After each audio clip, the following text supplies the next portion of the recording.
Commander Sarah Chun pressed her back against the cold metal wall of the alien mining facility, her breathing steady despite the chaos erupting around her. The Zephyrian guards were shouting in their harsh, clicking language as emergency alarms blared through the corridors. She had maybe 10 minutes before they discovered the explosives she'd planted in the power core. But she wasn't leaving without the dragon. 3 weeks ago, Sarah had been leading a routine reconnaissance mission on the outer rim planet of Kepler, 442c, when her team intercepted encrypted Zephyrian communications. The insectoid species had established an illegal mining operation in neutral space, but that wasn't what caught Sarah's attention. Hidden within the technical reports was mention of a specimen being held in the facility's lower levels, a creature described as the last of the Voidwalkers. Dragons, the galaxy's oldest and most mysterious species, thought extinct for over 1,000 years. The Zephyrians had found one, and they were using it as a living mining tool. Sarah's jaw tightened as she remembered the intelligence briefings. The Galactic Council had declared dragons a protected species decades before their supposed extinction, but the Zephyrians had never signed those accords. To them, the dragon was just another resource to exploit. The human fleet had strict non-interference protocols for situations like this. Her superiors had ordered her to gather intelligence and report back. Nothing more. But Sarah Chun had never been good at following orders that felt wrong in her gut. She slipped through the maintenance tunnels, her compact frame allowing her to navigate spaces the larger Zephyrian guards couldn't access. The facility's blueprints, stolen from their orbital communication arrays, were burned into her memory. 3 levels down, past the processing chambers through the quantum furnace sector, and into the containment area. The first indication that something was seriously wrong came when she reached the quantum furnace level. The air itself felt different, thick with an energy that made her skin crawl. Through the reinforced viewing windows, she could see massive crystalline formations being processed by industrial extractors. But these weren't just any crystals. They were memory stones. Sarah's blood ran cold. Memory stones were grown exclusively by dragons over centuries, containing their accumulated knowledge and experiences. The Zephyrians weren't just using the dragon for labor.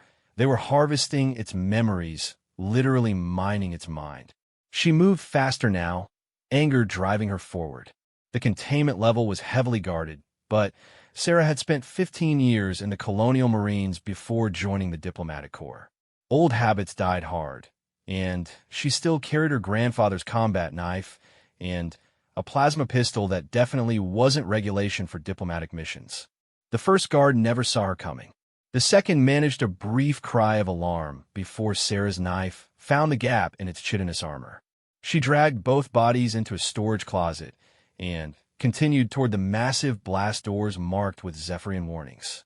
The containment chamber was vast, easily the size of a football stadium, and in the center, chained with energy restraints that pulsed with cruel light, was the dragon. It was nothing like the fierce creatures from human mythology. This dragon was elegant, almost crystalline in appearance, with scales that seemed to absorb light rather than reflect it. Its massive head hung low, and Sarah could see the scarred tissue where its eyes had been. The Zephyrians had blinded it to make it more compliant. But even wounded and imprisoned, the dragon's presence filled the chamber with an almost overwhelming sense of ancient wisdom and barely contained power. When Sarah approached, its head lifted slightly, nostrils flaring. "I know you're there, small warm one." The dragon spoke directly into Sarah's mind, its mental voice like the distant rumble of stars being born. "Your thoughts taste of determination and kindness. It has been long since I encountered such flavors." Sarah's hand instinctively went to her weapon before she realized the dragon posed no threat. "You can read my mind?" "Not read. Sense. Your species has such vibrant emotional resonance. The cold ones who hold me prisoner think only in terms of efficiency and profit. But you..." The dragon's massive head turned toward her with unsettling accuracy despite its blindness. You burn with righteous anger. Why? Because this is wrong, Sarah said simply, stepping closer to examine the energy restraints. What they're doing to you, what they've taken from you, it's not right. The dragon was silent for a long moment. I am Vorthak, last son of the void. I have seen civilizations rise and fall, watched stars be born and die. In all my centuries, I have learned that most beings act only in their own interest. Yet you risk yourself for a creature you have never met. This is unexpected. Sarah was already working on the restraint controls, her military training serving her well as she bypassed the security protocols. My grandfather used to tell me that the measure of a person isn't what they do when everyone's watching. It's what they do when they think no one will ever know. Wise word from your ancestor. But you should know, if you free me, the cold ones will hunt you to the ends of space. They have invested too much in their harvesting operation to simply let me go. And they will assume you came for their memory stone stockpiles. Let them assume what they want, Sarah replied, feeling the first restraint disengage with a shower of sparks. I didn't come here for treasure. I came here because someone needed help. Vorthak's mental voice carried what might have been wonder. In 6 centuries of existence, no one has ever said such words to me. The cold ones captured me because I was dying, my life force ebbing after the great purge that claimed my people. They offered to save me in exchange for service. I was desperate. The second restraint fell away. Sarah moved to the third, sweat beading on her forehead as the alarms grew louder. How long have they had you? 57 of your years. At first, they simply wanted me to use my natural abilities to locate mineral deposits in asteroids. My people can sense the quantum resonance of valuable materials across vast distances. But then they discover my memory stones and the dragon's mental voice trailed off. Sarah felt sick. 57 years of imprisonment and torture. The fourth restraint sparked and died. Can you fly? Are you strong enough to get out of here? My physical body has been maintained for their purposes, but I have not spread my wings in decades. And without my sight, Vorthak paused. Where would I go? The galaxy believes my kind extinct. I have no pod, no territory, no purpose save what the cold ones have given me. The final restraint fell away with a thunderous crash. Vorthak stretched his massive limbs, the sound like mountains shifting. Despite his words, there was undeniable power in the ancient creature's movements. You have a purpose, Sarah said firmly.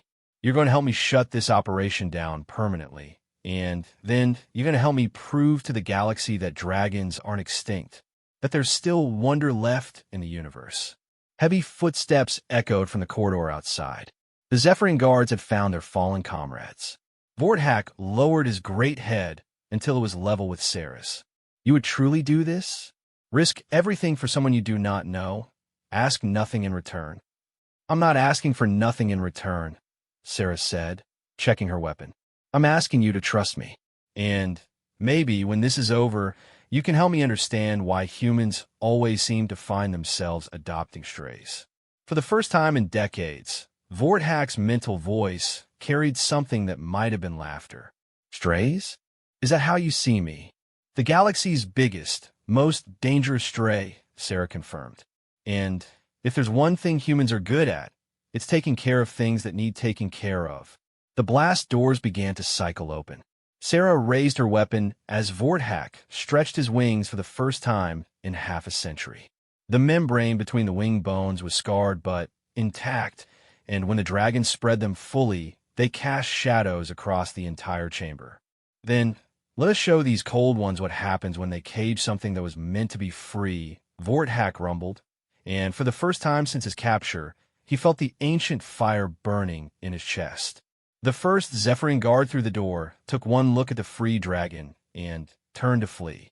It didn't make it 3 steps before Vorthak's tail, moving with impossible speed and precision for a blind creature, sent it flying into the wall. Sarah grinned fiercely. Time to go cause some trouble. As more guards poured into the chamber, Vorthak's mental voice touched her mind once more.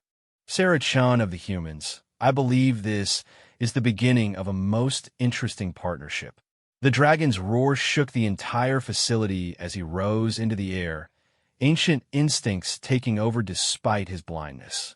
And for the first time in 57 years, Vorthak remembered what it felt like to fight for something that mattered. The revolution had begun with a single act of kindness. But it would end with the galaxy learning that some bonds between species, between kindred spirits who refused to bow to cruelty, could never be broken. As plasma fire erupted around them and the facility's defenses activated, Sarah Chun and the last dragon in the galaxy prepared to remind the universe that some cages were never meant to hold their occupants. The hunt was about to begin, but this time the hunters would become the hunted. 3 months after the destruction of mining facility Zeta 7, the name Sarah Chun appeared on wanted posters across 17 star systems. The Zephyrian Trade Consortium had placed a bounty on her head that made seasoned mercenaries take notice. 50 million credits, dead or alive. But it wasn't just the money that had half the galaxy's bounty hunters actively searching for her. It was what she'd taken with her when she escaped. Admiral Crix, 9, stood in the observation deck of his flagship, watching the debris field that had once been their most profitable mining operation. The Zephyrians had lost more than just a facility that day. They'd lost their primary source of memory stones, their captive dragon, and their reputation as an untouchable force in the Outer Rim. Status report. Crix, 9, clicked in the sharp, efficient language of his people. His subordinate, Commander Vex, 12, consulted her data pad with nervous energy. The human has struck 3 more of our operations in the past month, sir. Each time, she appears with the dragon, destroys our infrastructure, and vanishes before our response teams arrive. She's also been broadcasting something across open channels. Show me. The main display flickered to life, revealing Sarah Chen's face. She looked tired but determined, speaking directly into what appeared to be a makeshift communication array. Behind her, barely visible in the shadows, was the unmistakable silhouette of massive wings.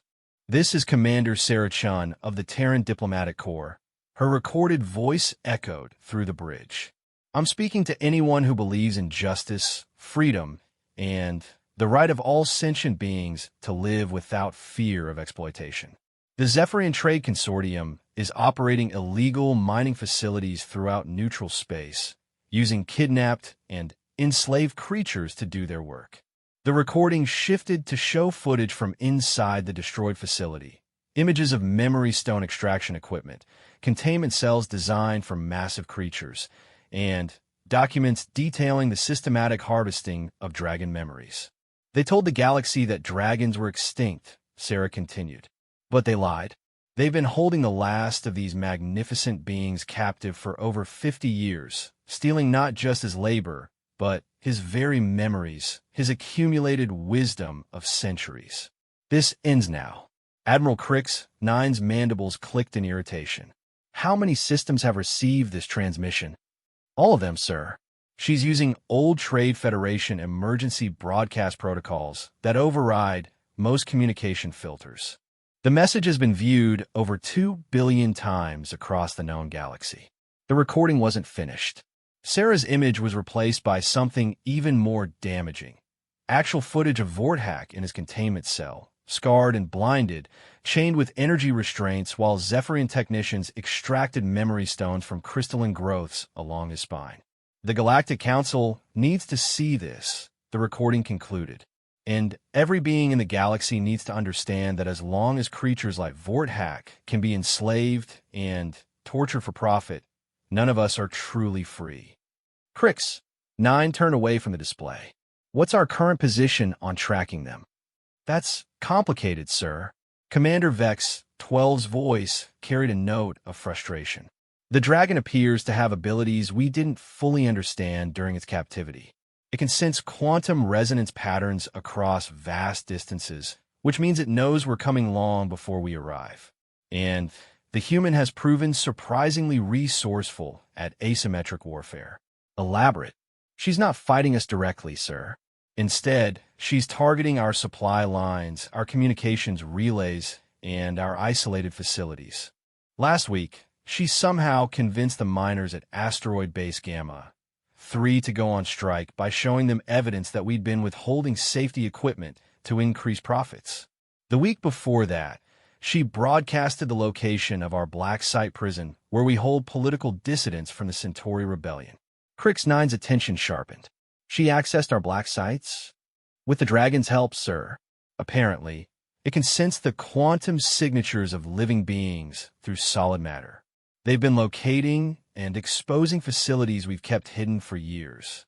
The Admiral was silent for a long moment, his compound eyes reflecting the cold light of distant stars. The human had turned what should have been a simple retrieval operation into a public relations nightmare. Worse, she was systematically dismantling the consortium's ability to operate in the shadows. "What about our mercenary contracts?" he asked finally. 18 different bounty hunters have accepted the contract so far. But Vex 12 hesitated. "We've had some unusual problems with enforcement." "Explain." "The Corvin brothers took the contract 3 weeks ago. They're the best tracking specialists in the Outer Rim, never failed to bring in a target. They found the human and the dragon on a small planet in the Nebulous 7 system. And they returned their advance payment and formally withdrew from the contract. When pressed for an explanation, they said they'd observed the targets for several days and concluded that hunting them would be dishonorable. The full report is unusual." Crix 9 gestured for her to continue. "According to the Corvins, they watched the human and dragon rescue a ship full of refugee children whose transport had been damaged by meteor strikes. The dragon used its abilities to guide them through an asteroid field to safety, while the human gave up most of her own supplies to make sure the children had enough food and medicine. The Corvins said they'd never seen a bounty target risk their life to save strangers. Professional hunters refusing a contract for emotional reasons." Crix 9 clicked dismissively. "What about the others?" "Similar stories, sir. The Silent Death gave up after watching the targets help rebuild a medical station that had been damaged in a pirate raid. The Crimson Lance withdrew when they discovered the human had been sharing locations of hidden Zephyrian facilities with refugee organizations, helping displaced populations avoid our resource acquisition operations." The Admiral's temper was beginning to fray. "Are you telling me that professional killers are developing consciences?" "No, sir. I'm telling you that the human has somehow made herself and the dragon into folk heroes. There's songs being written about them on 12 different worlds. Children are playing games where they pretend to be Sarah and the dragon rescuing their toys from imaginary Zephyrian prisons." Admiral Crix 9 turned back to the viewport, watching the debris of their former facility drift through space. Each piece of twisted metal represented lost profits, lost opportunity, lost face within the consortium hierarchy. "What about our intelligence on their current location?" "Our last reliable sighting was 4 days ago near the Helix Nebula. But, sir, there's something else you should know." The pause made Crix 9's antennae twitch with irritation. "Report. The dragon isn't just helping the human out of gratitude anymore. Our xenopsychology specialists believe it's becoming protective of her, possibly even attached. Meaning that if we harm her, we may face the full wrath of a creature that has 6 centuries of accumulated knowledge, natural weapons capable of carving through battleship armor, and apparently very little left to lose." Through the ship's communication system, a new alert began broadcasting. Another of Sarah Chen's transmissions was spreading across the galactic networks. This time, the message was shorter but far more direct. "This is Sarah Chen. The Zephyrian Consortium thinks they can hunt me and my friend across the galaxy, terrorize innocent beings, and continue their illegal operations without consequence. They're wrong. We're not running anymore. We're coming for them." The transmission included coordinates. The location of one of the consortium's most secure facilities, a black site where they conducted experiments on captured alien technology. "Sir," Commander Vex 12 said quietly, "those coordinates, that's Facility Omega, where we house the prototype weapons." Admiral Crix Nine realized with growing horror that they were no longer hunting the human and her dragon. Somehow, without him noticing, the situation had reversed entirely. Now the dragon and the human were hunting them. Alert all consortium forces, he ordered. The human wants a war? She'll have one.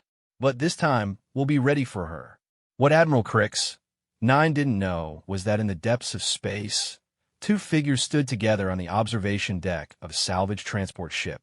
Sarah Chun was studying the tactical displays showing Zephyrian fleet movements, while beside her, Vorthak extended his senses across the galaxy, mapping their enemies' positions with the precision that only comes from centuries of experience. They're moving to protect their core facilities, Sarah observed, watching the patterns emerge on her screens. Yes, Vorthak agreed, his mental voice carrying grim satisfaction. They finally understand that this is no longer about rescue or escape. This is about justice. Are you ready for what comes next? Sarah asked, looking up at her massive companion. Once we hit their main facilities, there's no going back to a quiet life. The dragon turned his scarred head toward her, and, despite his blindness, she felt the full weight of his ancient gaze. Sarah Chun, in 57 years of captivity, I dreamed every night of freedom. But I never dreamed of something better than freedom. What's that? Purpose. Friendship. The chance to fight alongside someone who sees the universe as it should be, not as it is. Vorthak's wing brushed against her shoulder in a gesture that was almost gentle. I am ready to be the monster they always claimed I was, but for the right reasons this time. Sarah smiled fiercely as she began plotting their approach to Facility Omega. The Zephyrians had made one critical mistake when they decided to hunt her. They had forgotten that humans had their own word for hunting dangerous prey. They called it war. And Sarah Chun was about to show the galaxy exactly what happened when you cornered something that fought dirty, had nothing left to lose, and refused to stay down. The real battle was just beginning. The Galactic Council Chamber on New Geneva had hosted many dramatic moments in its 300-year history, but nothing quite like the scene unfolding before the assembled delegates. Sarah Chun stood at the speaker's podium, still wearing the battered combat gear from her latest raid on Zephyrian facilities. Behind her, filling nearly half the massive chamber, lay Vorthak in all his ancient glory. The dragon's presence was overwhelming. Even the most seasoned diplomats found themselves struggling to maintain their composure as waves of barely contained power emanated from the creature they believed extinct for generations. Vorthak kept his massive head lowered respectfully, but everyone in the chamber could feel the weight of his attention. Honored delegates, Sarah began, her voice carrying clearly through the chamber's acoustics. 6 months ago, I was a diplomatic attaché following standard first contact protocols. Today, I stand before you as someone who has seen the depths of systematic cruelty and the heights of interspecies cooperation. Council Speaker Delaria Tvek, a distinguished Andorian with silver skin and crystalline hair, leaned forward. Commander Chun, you stand accused of terrorism, theft of alien property, destruction of legitimate business facilities, and violation of 17 different non-interference treaties. The Zephyrian Trade Consortium is demanding your immediate extradition. Alien property? Sarah's voice carried a note of steel. Speaker Tvek, with respect, Vorthak is not property. He's a sentient being with 6 centuries of accumulated wisdom, who was kidnapped, enslaved, tortured, and systematically mutilated by the consortium for their profit. Admiral Crix, 9 rose from the Zephyrian delegation section. The creature was dying when we found it. We preserved its life through advanced medical intervention. It owed service in exchange for continued existence. The temperature in the chamber seemed to drop several degrees. Vorthak's mental voice touched every telepathic being present, a courtesy he rarely extended, but one that ensured his words would be heard clearly. I speak for myself, Cold One. The dragon's thoughts resonated through the chamber. I was indeed dying when your people found me. Dying of grief after watching the last of my kind perish in the Great Purge. I was ready to join them in the void. The dragon lifted his great head, and even blinded, his presence commanded absolute attention. But your medical intervention was not mercy. You kept me alive as a tool. You harvested my memories, stole the accumulated wisdom of my people, and sold it to the highest bidders. You blinded me to make me compliant, chained me to make me obedient, and for 57 years, you fed on my despair. Murmurs rippled through the chamber.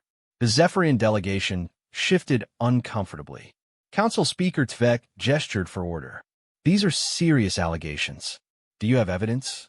Sarah activated her datapad. The chamber's main displays came alive with footage, documents, and recordings she and Vorthak had gathered during their months of systematic strikes against consortium facilities.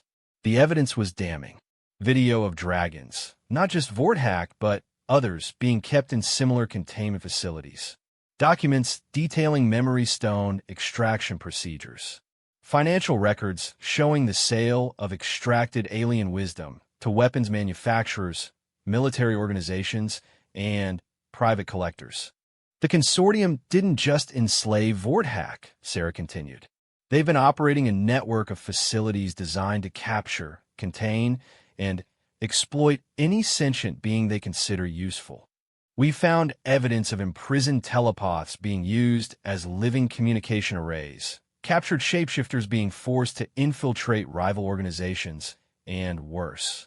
This is preposterous, Admiral Crix. 9 clicked angrily.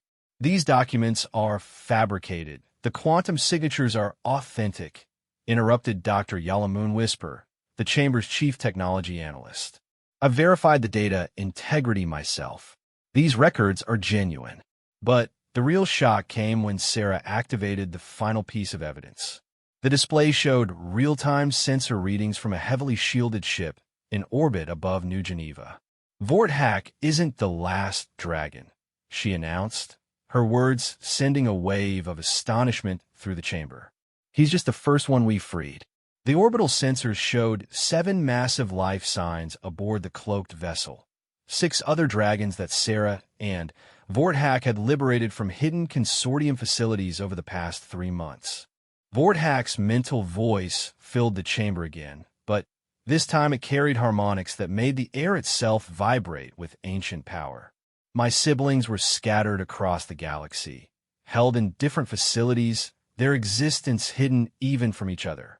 But dragons can sense our own across vast distances, and Sarah Chun gave me the freedom to search for them. The chamber erupted in chaos as delegates began talking at once. The implications were staggering. An entire species brought back from presumed extinction, living proof of systematic enslavement by one of the galaxy's major economic powers. Council Speaker Tvek called for order repeatedly before the commotion died down. Commander Chun, assuming these allegations are true, what exactly are you asking this council to do? I'm asking for justice, Sarah said simply. Full investigation of consortium facilities, immediate liberation of any enslaved sentience, and formal recognition of dragons as a sovereign species with full council protection status. Admiral Crix, 9's mandibles clicked furiously. This is economic warfare. The consortium's operations are legal under current trade agreements. Legal under whose definition? Sarah interrupted. The beings you've enslaved never consented to your agreements. You've been treating sentient creatures as mining equipment for decades. The creatures in question were non-productive, abandoned, or dying, the Admiral insisted. We provided them with purpose, shelter, medical care. Vorthak's roar cut through the Admiral's words like a blade through silk. The sound was so powerful that it triggered the chamber's emergency pressure stabilizers, and several delegates had to steady themselves against their chairs. When the echo faded, the dragon's mental voice was arctic cold. Purpose? You gave me the purpose of watching my memories be sold to weapons dealers. Shelter? You gave me a cage barely large enough for my body. Medical care? You blinded me to make me easier to control. The dragon rose to his full height, his scarred head nearly touching the chamber's vaulted ceiling. I have lived for 6 centuries, Admiral Crix 9. I have seen civilizations rise and fall witnessed the birth of stars and the death of worlds. And in all that time, I have never encountered a species so skilled at justifying cruelty as profitable necessity. Sarah stepped forward, her hand resting on Vorthak's massive foreleg in a gesture of solidarity that was not lost on anyone present. The consortium wants to paint this as theft of their property. But you can't steal what was never rightfully owned. They want to call us terrorists, but we've been careful to target only facilities involved in enslaving sentients. And they want to frame this as an attack on legitimate business, but slavery has never been legitimate, no matter how you dress it up in contracts and legal language. Dr. Moonwhisper spoke up from the analysis station. Speaker Tvek, I've finished reviewing the submitted evidence.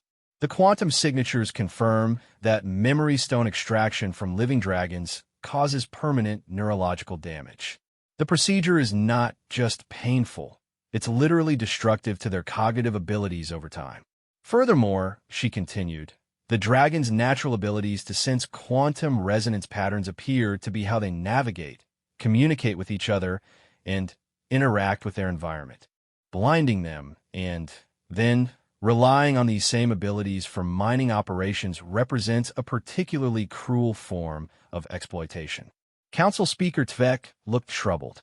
Admiral Crix, 9. How does the consortium respond to these findings? The Zephyrian Admiral was quiet for a long moment, his compound eyes reflecting the chamber's lights. Finally, he spoke. The consortium's operations have always been conducted within the bounds of existing interstellar law. If those laws are insufficient to address certain ethical concerns, that is a matter for this council to resolve through proper legislative channels. It was as close to an admission of guilt as they were likely to get.